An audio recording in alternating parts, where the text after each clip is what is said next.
म यो कुरामा उहाँहरूको अगाडि सँगसँगै तपाईँहरू सबैको अगाडि म एउटा प्रतिज्ञा गर्न चाहन्छु।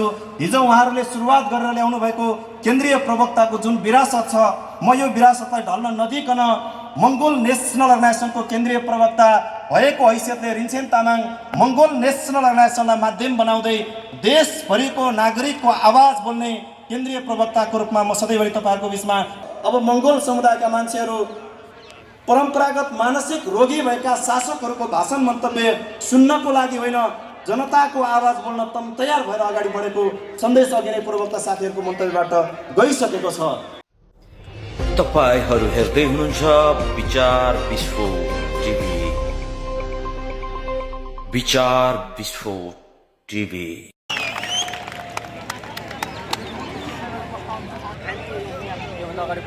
हार्दिक धन्यवाद व्यक्त गर्न चाहन्छु उद्घोषकज्यू।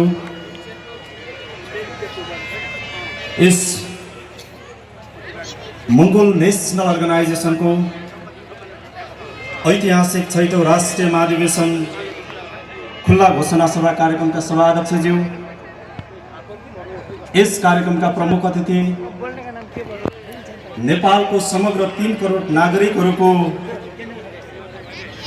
भविष्यको ढुकढुकी प्रवक्ता केन्द्रीय प्रवक्ता संगठनको ऐतिहासिक 6औं राष्ट्रिय महाधिवेशनको बन्द सत्रबाट निर्विरोध रूपमा निर्वाचित हुनुभएका शालीन नेता, संगठनका श्रद्धेय केन्द्रीय प्रेसिडेन्ट बुद्धलाल मेचेज्यू, कार्यक्रमका विशिष्ट अतिथि, संगठनका केन्द्रीय सभाका नवनिर्वाचित मूल सचिव सन्तोष तामाङज्यू, व्यासमा सँगसँगै आसन ग्रहण गरेर बसिराख्नुभएका विशेष अतिथि ज्यूहरू, संगठनको ऐतिहासिक 6औं राष्ट्रिय महाधिवेशनको बन्द सत्रबाट निर्वाचित भएर आउनुभएका निर्वाचित सम्पूर्ण केन्द्रीय सर्वोच्च सभा, केन्द्रीय सभाका पदाधिकारीज्यूहरू, विभिन्न प्रदेश सभाका अध्यक्षज्यूहरू, प्रदेश संसदीय देशको नेपालको सुदूर पूर्व मेचीदेखि सुदूर पश्चिम महाकालीसम्मबाट देशको ऐतिहासिक 6औं मङ्गोल नेसनल अर्गनाइजेसनको ऐतिहासिक 6औं राष्ट्रिय महाधिवेशनबाट यो देश र देशभित्र बसोबास गर्ने सबै नागरिकहरूको उज्जवल र सुनिश्चित भविष्यको निमित्त मङ्गोल नेसनल अर्गनाइजेसनले ऐतिहासिक जिम्मेवारी लिने उद्घोष गर्ने ऐतिहासिक कार्यक्रममा उपस्थित हुनुभएका तपाईँ तमाम उपस्थित आदरणीय चिरपरिचित मङ्गोल प्रेमी लोकतन्त्रवादी आदरणीय आमा बुवा दाजुभाइ तथा दिदीबहिनीहरूमा मेरो व्यक्तिगत तर्फबाट सँगसँगै मङ्गोल नेसनल अर्गनाइजेसनको केन्द्रीय सभाको तर्फबाट यहाँहरू सबैमा मङ्गोल मायाले भरिएको जुझारु क्रान्तिकारी सल्युट गर्न चाहन्छु। स्वीकार्नुहोस्। जय मङ्गोल। पक्कै पनि यति बेला हामी संगठनको ऐतिहासिक 6औं राष्ट्रिय महाधिवेशनको यस घोषणा सभा कार्यक्रममा सरिक भइराखेका छौँ। समयको पाबन्दी छ।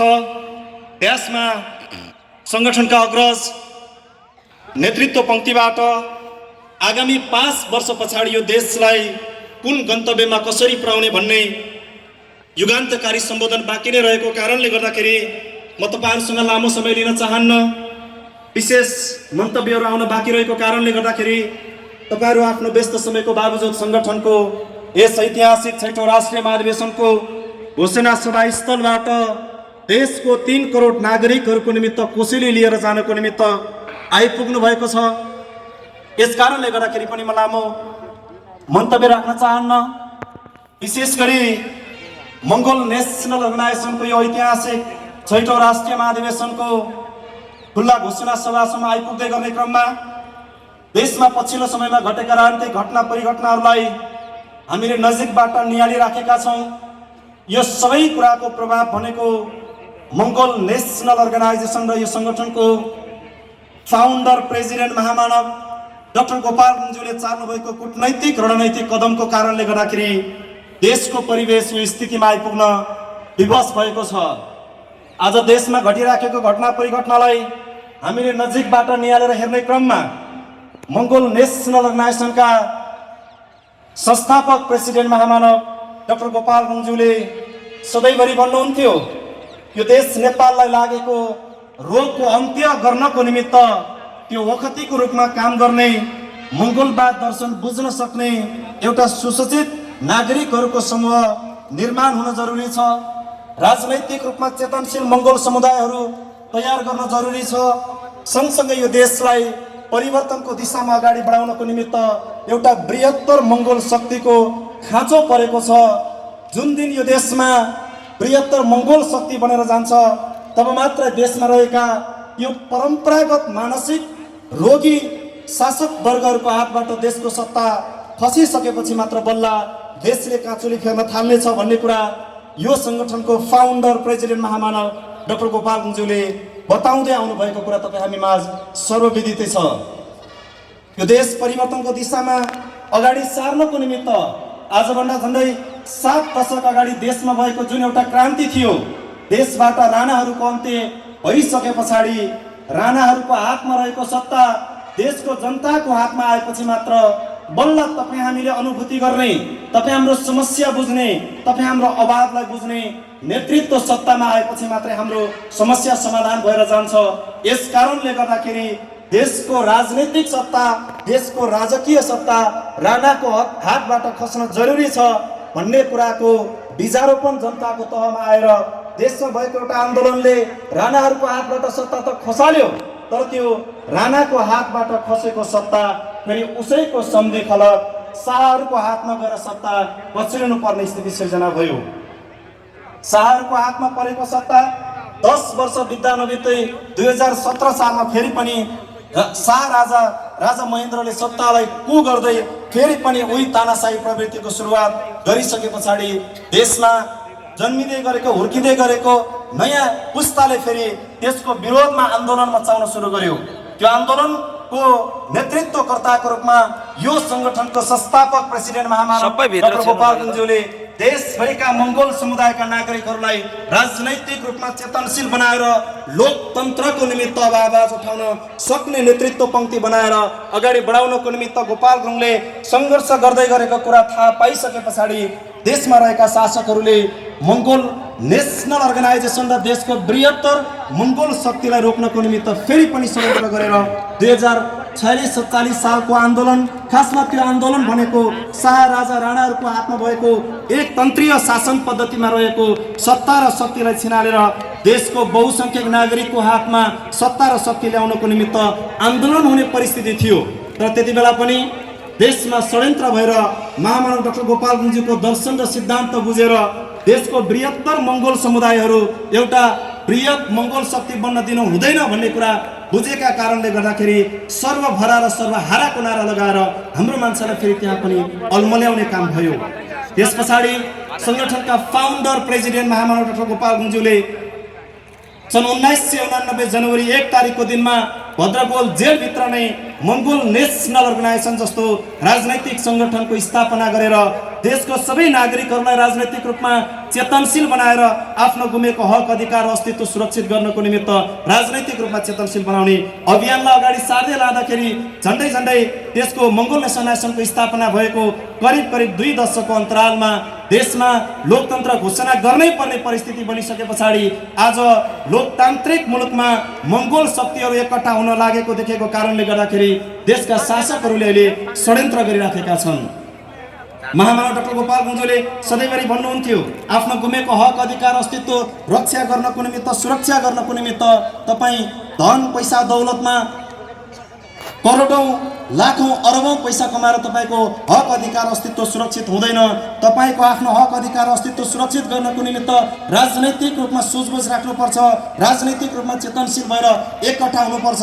यसको निमित्त मङ्गोल नेसनल अर्गनाइजेसन र स्वतन्त्र रूपमा राजनीति गर्नको निमित्त लोकतन्त्रको विकल्प छैन भन्ने कुरा गोपाल गुरुङले अगाडि सारेर बढाउनु भएको कारणले गर्दाखेरि अहिले देशमा देखा परिराखेको छ, विभिन्न खालको राजनीतिक घटना परिघटना भइराखेको छ। अहिलेको देशको राजनीतिले के ग्यारेन्टी गर्न खोजिराखेको छ भन्दा अब नेपालको पोलिटिकल ब्याटल ग्राउन्डमा जम्मा 2वटा प्रतिस्पर्धा हुँदैछ, एउटा मङ्गोल भर्सेस आर्यनको बिचमा प्रतिस्पर्धा हुँदैछ भन्ने सन्देश देशभरि सञ्चारित हुँदैछ भन्ने कुरा बुझेको कारणले गर्दाखेरि शासकहरूले हतार दर्शकलाई झुक्याउनको निमित्त मैदानबाट मङ्गोल नेसनल अर्गनाइजेसनलाई बाहिर निकालेर 2वटा प्रतिस्पर्धी जन्माएर हिजो अस्ति मात्रै आजभन्दा केही दिन अगाडि देशमा एउटा आन्दोलनको सुरुवात भएको जस्तो गर्न खोज्यो। त्यहाँनिर 2वटा प्रतिस्पर्धी देखाएर हाम्रो मान्छेलाई तिमी कुन पक्षमा उभिने भनेर दुईवटा प्रतिस्पर्धी उभ्याएर मङ्गोल नेसनल अर्गनाइजेसनलाई छायामा राख्ने, छायामा पार्न खोज्ने कोसिस गरिराखेको छ। यस कारणले गर्दाखेरि सङ्गठनका फाउन्डर प्रेसिडेन्ट महामानव डाक्टर गोपाल गुरुङज्यूले नै देशमा मङ्गोल शक्ति अगाडि बढिसके पछाडि यो मङ्गोल शक्तिलाई रोक्न सक्ने कुनै पनि तागत नेपाल होइन, संसारमा नै छँदै छैन। यो किन छँदै छैन भन्दाखेरि विश्वमा एउटा समय यस्तो परिस्थिति आएको थियो, दोस्रो विश्वयुद्धको समयमा। त्यति बेला संसारका राजनीतिज्ञहरूको निमित्त अब यो संसारमा बमको पक्ष लिएर जाने कि बुद्धको विचार लिएर जाने भनेर चुनाव गर्नुपर्ने परिस्थिति आउने बेलामा अहिलेको संसारको विश्वको राजनीतिक घटना परिघटनाले यति बेला संसारमा विध्वंस होइन, अब संसारमा वैचारिक क्रान्तिको आवश्यकता छ भन्ने कुरा ग्यारेन्टी गरेको र त्यही लयमा मङ्गोल नेसनल अगाडि हिँडेको कारणले गर्दाखेरि मङ्गोल नेसनल अर्गनाइजेसनले उत्पादन गर्दै गरेको यो मङ्गोल शक्ति अब संसारमा कहिले पनि रोकेर जाने छैन। आजको सङ्गठनको ऐतिहासिक 6औं राष्ट्रिय महाधिवेशनको घोषणा सभाले एउटा सन्देश लिएर जानेछ। अब यो देश नेपाल बनाउनको निमित्त यही मुलुकमा, यही माटोमा जन्मेका मूलवासी मङ्गोलहरू तम तयार भइसकेका रहेछन् भन्ने कुरा अघि नै पूर्ववक्ता मित्रहरूले आफ्नो शुभकामना प्रतिज्ञा मन्तव्यको क्रममा राख्नुभएको मन्तव्यले देखाइसकेको छ। अब मङ्गोल समुदायका मान्छेहरू परम्परागत मानसिक रोगी भएका शासकहरूको भाषण मन्तव्य सुन्नको लागि होइन, जनताको आवाज बोल्न तम तयार भएर अगाडि बढेको सन्देश अघि नै पूर्ववक्ता साथीहरूको मन्तव्यबाट गइसकेको छ। यस कारणले गर्दाखेरि म समयको पाबन्दीलाई ख्याल गर्दै बाँकी अन्य धेरै कुराहरू अब देशभरि यो 5 वर्षभित्र हामीले यो देशमा परिवर्तन ल्याउनको निमित्त, लोकतन्त्रको रक्षाको निमित्त एउटा कार्यदिशा, एउटा नीति तर्जुमा गरेर अगाडि बढिसकेको कारणले गर्दाखेरि देशको विभिन्न कुनाकन्दरमा फेरि तपाईँहरूको बिचमा आएर यो अभियानमा निरन्तरता दिनको निमित्त, निरन्तर जोडिनको निमित्त प्रतिबद्ध छु। सँगसँगै सङ्गठनको ऐतिहासिक हिजो सम्पन्न भएको 6औं राष्ट्रिय महाधिवेशनको बन्द सत्रबाट केन्द्रीय सभाको प्रवक्ता जस्तो एउटा गरिमामय पदमा निर्विरोध रूपमा निर्वाचित भएर आएको छु।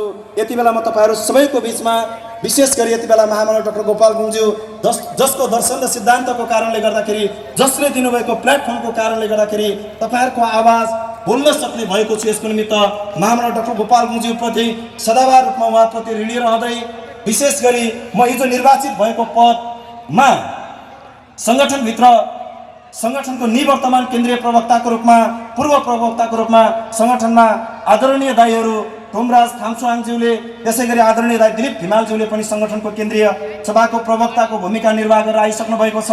सङ्गठनको निर्वाचित श्रद्धेय प्रेसिडेन्टज्यूले पनि सङ्गठनको केन्द्रीय प्रवक्ताको भूमिका निर्वाह गरेर आउनुभएको थियो। म यो कुरामा उहाँहरूको अगाडि, सँगसँगै तपाईँहरू सबैको अगाडि म एउटा प्रतिज्ञा गर्न चाहन्छु। हिजो उहाँहरूले सुरुवात गरेर ल्याउनु भएको केन्द्रीय प्रवक्ताको जुन विरासत छ, म यो विरासतलाई ढल्न नदिकन मङ्गोल नेसनल अर्गनाइजेसनको केन्द्रीय प्रवक्ता भएको हैसियतले रिन्छेन तामाङ मङ्गोल नेसनल अर्गनाइजेसनलाई माध्यम बनाउँदै देशभरिको नागरिकको आवाज बोल्ने केन्द्रीय प्रवक्ताको रूपमा म सधैँभरि तपाईँहरूको बिचमा काम गर्ने प्रतिबद्धता गर्दै म तपाईँहरूको बिचबाट ओझल पर्न चाहन्छु। हस्त, जय मङ्गोल। तपाईहरु हेर्दै हुनुहुन्छ विचार विस्फोट टिभी। विचार विस्फोट टिभी।